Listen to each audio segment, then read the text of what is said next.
Hey everyone, welcome to the very first TST tier list for the Vibes TCG. I have here with me Cautionfun and Mudman, and I'm the professor. Hey Caution, how you doing? Doing well. How are you? I'm doing all right. Mudman, good to have you here. Thanks for having me, Professor. Hope you're doing well. Yeah, thank you. So just real quick for those watching this video, our goal today is to rank some of the decks and their viability in the top meta. And real quick, in terms of our credentials, the three of us are longtime TCG players. We're part of the TST Discord community of TCG players and other interests. It's a real good community of supportive and competitive players. And also, all three of us are dummy thick players, so we're at the top rank of the Vibes TCG, and we have over 800 wins combined. I did the math earlier. Nice. Right on. Yeah. So with that out the way, we're gonna jump straight into our uh, tier list here. We're gonna start off with here in the bottom. You can see 9 decks that we've included to rank for this video. Starting on the left side here, at the bottom, we have the green starter deck. Next to the green starter deck, we have the yellow starter deck. We then have a red deck, the blue mill deck. We have a yellow YumYum deck. Um, Everyone's favorite, the Caffeine Green deck. We have the Bizmo-Bunkus deck, a green control deck, and a yellow wide deck. So we'll jump straight in here. Let's start with the green starter deck, and Mudman is up first.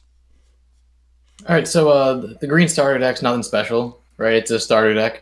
I would say last week, the green starter deck mattered a lot in the meta because there was no skill based matchmaking. But now that people are playing people in their skill level, the starter decks aren't seeming very relevant. So I'm going to say D rank.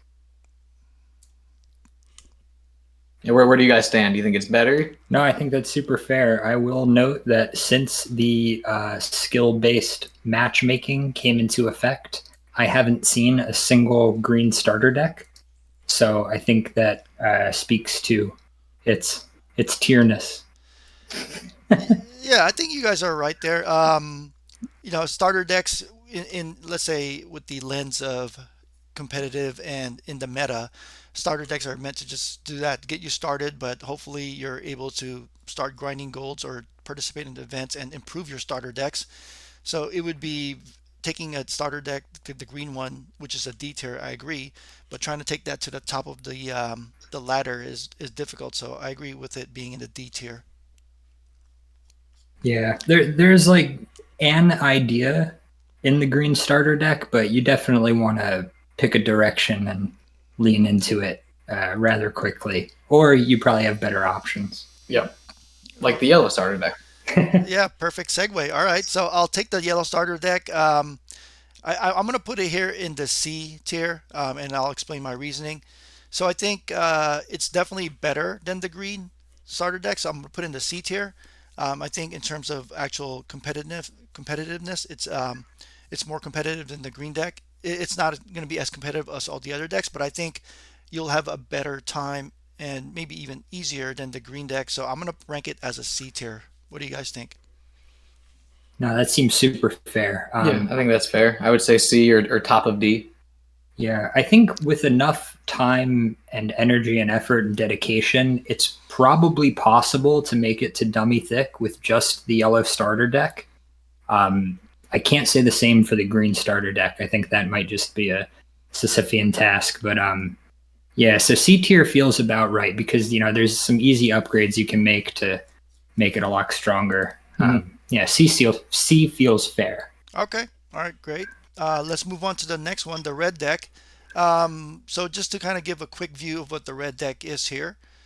This is a list that Caution Fund put together on the red deck. We're not going to go into the deck guide too Yeah. much, and the reason for that is, we will provide additional content later on that dives into deck guides. But this one is just a red deck, and maybe Caution Fund, you could take this one and explain a little bit, sort of the archetype or the concept.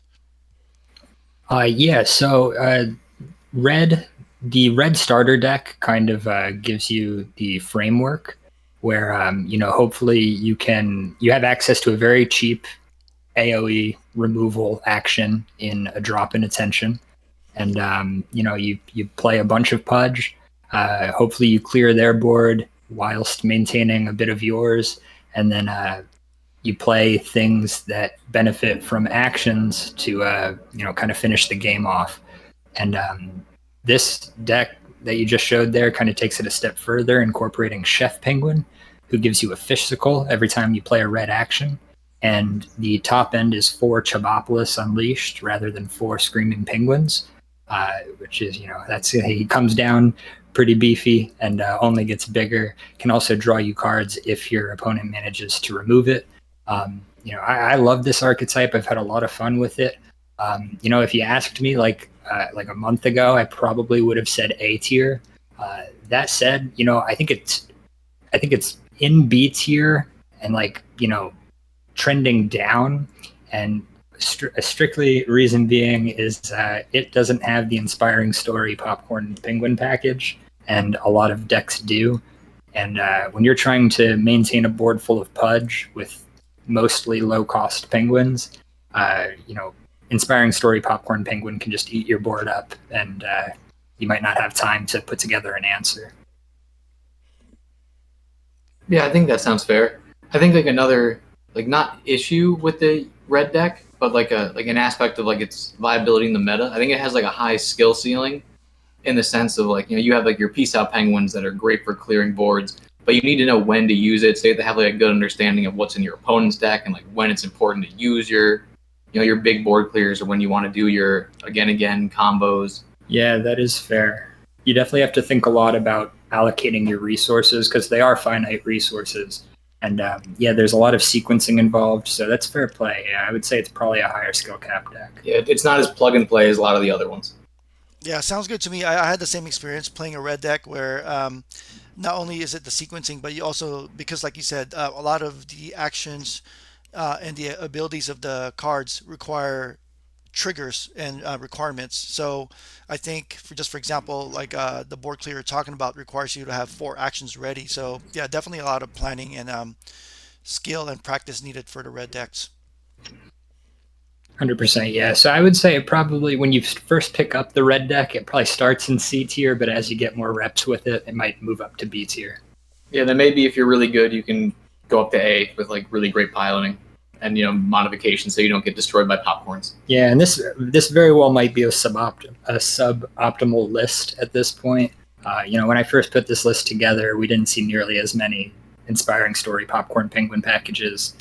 So yeah, I think as people's collections become more robust, that might force us to revisit the deck list and maybe make some changes. Yeah, I think we're entering the era of Inspiring Story in every deck.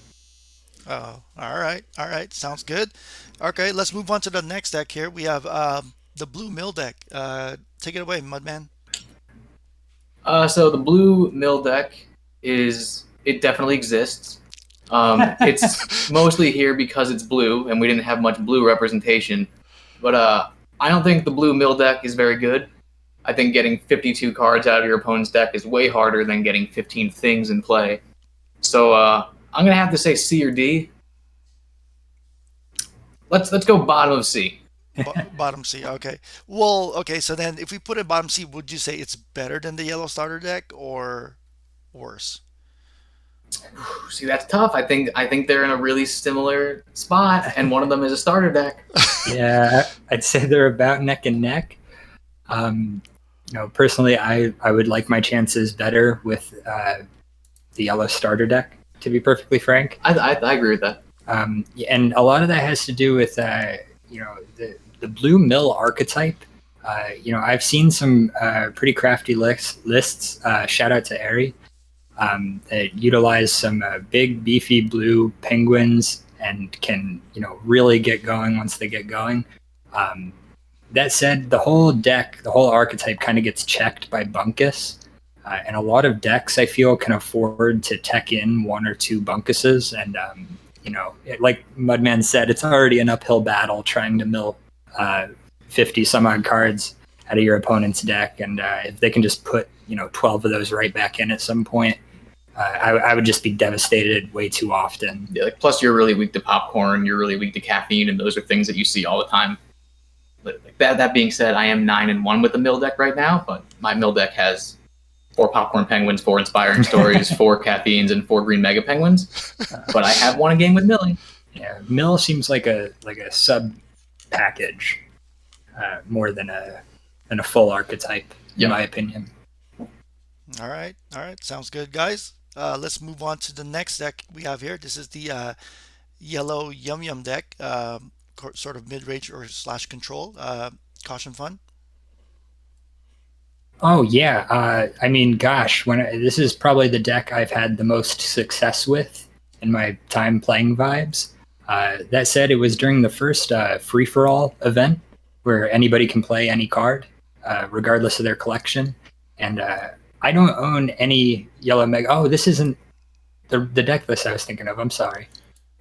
It's this general playstyle. Okay. Yeah, same general playstyle, I think. Mudman, do you want to take this? I've never played this deck. Yeah, sure. I haven't played this exact list. I've played similar ones. I think the YumYum Goodbye combo is really strong. It seems like the best thing that yellow can do, because you have all your same going wide package that all yellow decks have, and the combination with flippers in the air, buddy up to win the game. But being able to clear the board and then draw a card for each penguin you had in play is pretty devastating, especially because you can do it when your opponent has a small hand and then you have a huge hand. Then your lucky penguin goes down. You can bring back some like pudge producing penguins or an extrovert penguin and start building back up from there. So like generally, I think the YumYum Goodbye style decks are like really strong. Yeah, they definitely have answers that other yellow decks don't. Where would you? All right, Caution. So what do you think? D, C, B, A, F. I mean, as an archetype, I would probably put it A. Yeah, again, I don't know if this is the exact list I would run, but yeah, just generally, I would say A tier, solid A tier. I agree with that. Just has so many ways to win. Yeah, I agree with that. Yeah, I think it's really strong, but I don't think it's broken. Yeah, I agree with that because it's definitely a big improvement over the yellow starter deck. Not the same playstyle, but the same sort of, a little bit of similarities with that. I actually play a yellow deck that has it's a hybrid between Cautionfun's list that he's talking about and this YumYum list, and the key cards that Mudman mentioned with the Goodbye Penguin, Lucky Penguin, Daydream Penguin. I have, as collection limited, but same concept, and that's what I use to grind all the way up to Dummy Thick, and I found that it's pretty competitive. So yeah, I'd agree that it's a solid A. Consensus. Yeah, great. All right, let's move on to the next one. The infamous Green Mega Penguin Caffeine deck. And then let's have Mudman take this one. All right, so the Caffeine Green deck, or just the Caffeine deck because the color is pretty secondary. I think this archetype is really good. It revolves around the Too Much Caffeine card, which lets both players flop a penguin of their choice. But Green Mega Penguin's effect says you can't pick him, so he can't be flopped. Then you have cards like Inspiring Story to help buff your Green Mega Penguin. But the real star of the show is Popcorn Penguin. He's the card we've been talking about the entire tier list. He also gets buffed with your Inspiring Stories. So your Popcorn Penguins and your Too Much Caffeines essentially limit your opponent's pudge, so they can't play any actions. You can't play any actions either, but your only actions are saucy anyway, so it doesn't really matter. Ultimately, I think the deck is really strong because you're taking away an entire aspect of your opponent's game plan in their actions, and you're growing every turn, and it's really hard for your opponent to do anything. So I'm gonna say this is S tier. I think this deck is broken. I think it fundamentally breaks the way the game's supposed to be played. Oh, you're planting your flag. That's a strong statement. You know what? I mean, I'm looking at the rest of the decks we have yet to put on the tier list here. I'm looking at the decks that we've already placed on the tier list here. And if any of them are going to be S tier, you're probably right. It's probably this Caffeine core. Every card that you highlighted there, yeah, like you said, you can shut out entire portions of your opponent's game plan, and the core is tight enough to where there's so much maneuverability. I mean, you can afford to add in like 5, 6, 7, 8 tech cards just to hedge your bets in various matchups. It's very flexible, despite being very linear in how it wins. But yeah, super, super strong. Definitely has game against everything. And I mean, yeah, I don't know if I would say it's broken, but if there is a card I could see getting banned or limited down the road from the base set here, I feel like Too Much Caffeine is a leading candidate. Yeah, or Popcorn Penguin, and both cards are being utilized as much as possible in this deck. Yeah, that's fair. I mean, Too Much Caffeine is just insane, though. Like, I don't know of any other card that can provide as much value as it can provide over the course of a game for one fish. Just one fish, so easy to play. It's a one fish permanent that can't be removed. It can only be put back in your hands, which, is not too much of a bother. Yeah, and that's the other big part of the caffeine deck, is the only way to get rid of the green Mega Penguin is to clear the whole board. And when you clear the whole board, you often get rid of 2, 3 penguins. And then you cleared your whole board, you lost a ton of stuff, and your opponent kept everything, because almost everything's relics or rods. Yeah, fair point. I also I haven't played the deck, but I do believe it is S tier too, and I'm basing that on the chatter and the complaints on Discord. People talking about people talking about complaining about it, or people talking about them trying it. So it's definitely, I would say, warping the meta, which that's what S tier decks do. 100%. All right, let's move on to our next deck. So this is the Bizmo-Bunkus deck. We're talking about mill. This one is self-mill. As much as Mudman was talking about how difficult it is to mill 52 cards, this deck actually does a good job of milling your own 52 card deck. So for this Bizmo deck, I'm actually going to put it in the A tier. I would say before Caffeine and Green Mega Penguin came into the meta, I would have put Bizmo up here in the S tier. But because of the Caffeine deck and how it popularized not only Too Much Caffeine, but also Popcorn Penguin plus Inspiring Story, I am putting the Bizmo-Bunkus deck on the A tier. Yeah, I think that's fair. I think, like you said, I think it fluctuates between A and S tier.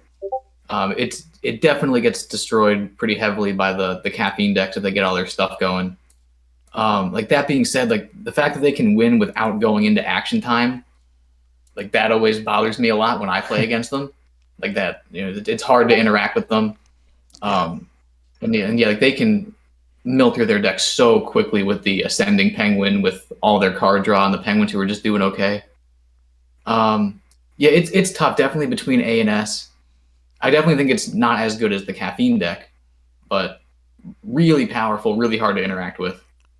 Yeah, so we'll put it.